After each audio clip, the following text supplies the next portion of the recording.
Аймактарды өнүктүрүү фондунан акча каражатын кантип алууга болот? Кыргыз Республикасынын салыктык эмес кирешелер тууралуу кодексине ылайык, жер казынасын иштетүүчү физикалык жана юридикалык жактар жергиликтүү маанидеги инфратүзүмдү өнүктүрүүгө жана күтүүгө чегерүүлөрдү кылып турат. Ал каражат жер казынасын сатуудан түшкөн кирешенин 2%-ын түзүп, областтардын өнүктүрүү фонддоруна түшүп турат. Салык кодексине ылайык, аймактардын өнүктүрүү фонддорун түзүү боюнча калыптык жобо иштелип чыгып, өкмөт тарабынан бекитилген. Өнүктүрүү фонддору жергиликтүү маанидеги инфратүзүмдү өнүктүрүүгө жана күтүү, аймактарды өнүктүрүү максаттарына багытталган башка иш-чараларды ишке ашыруу максатында түзүлгөн. Алардын негизги максаты шаар жана айыл аймактарындагы экономикалык демилгелерин колдоо болуп саналат.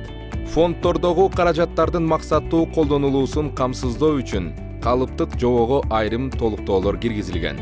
Фонддун ишмердүүлүгүн жүргүзүү үчүн казыналык тутумунда бюджеттик жана атайын эсептер ачылат.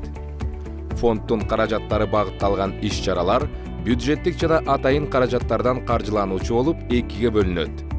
Фонддун бюджеттик каражаттарынан жашылдандыруу, сугат, таза суу, жаңы ишканаларды ачуу, табигый кырсыктардын алдын алуу жана кесепеттерин жоюу сыяктуу маселелер каржыланса, атайын каражаттар жөндөмдүү балдарды каржылоо, калктын аярлуу катмарына ипотекалык жана микронасыя берүү, билим берүү мекемелеринин материалдык техникалык базасын күчтөндүрүү сыяктууларга багытталат. Өнүктүрүү фонддору кантип түзүлөт? Областтын бюджеттик каражаттан каржылоо бюджетинин каражатынын 50%, алтын жана башка жер казынасын иштетүүчүлөрдөн түшкөн чегерүүлөрдүн 3% жер казынасы колдонуу укугун сатуудан түшкөн каражаттардын, калганы жер казынасын колдонуу лицензиясынан кармалган каражаттардын эсебинен түзүлөт.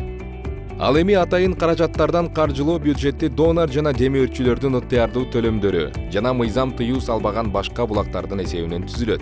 Ал эми райондун бюджеттик каражаттан каржылоо өнүктүрүү фондунун каражатынын 30%, запастары 50 тоннадан ашык алтын жана башка жер казынасын иштетүүчүлөрдөн түшкөн чегерүүлөрдүн, 80%, запастары 50 тоннадан аз жер казынасын иштетүүчүлөрдөн түшкөн чегерүүлөрдүн, 3% жер казынасын колдонуу укугун сатуудан түшкөн каражаттардын, калганы жергиликтүү инфратүзүмдү өнүктүрүү жана күтүү каражаттарынын эсебинен түзүлөт.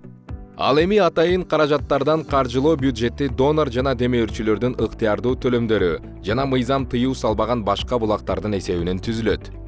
Фонддун милдеттерин аткаруу үчүн байкоочу кеңеш фонддун башкармалыгын түзөт.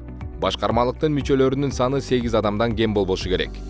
Долбоорлорду, ошондой эле бизнес долбоорлорду каржылоо жана ишке ашыруу маселелери боюнча байкоочу кеңештин чечимдеринин тийиштүү түрдө аткарылышын фонддун администратору камсыздайт. Райондук деңгээлде администратордун милдеттери райондун акимине жүктөлүшү мүмкүн. Долбоор жана бизнес долбоорлорго өтүнмөлөр тиркемеде бекитилген калыптык жободо көрсөтүлгөндөй берилет.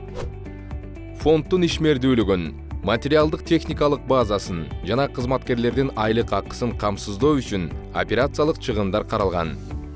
15 миллион сомго чейин чегерүүлөр үчүн фонддун эсебинен түшкөн жалпы каражаттын 7%, 15 миллион сомдон ашык 30 миллион сомдон кем чегерүүлөр үчүн жалпы каражаттын 5%, 30 миллион сомдон ашык чегерүүлөр үчүн каражаттын 2,5%.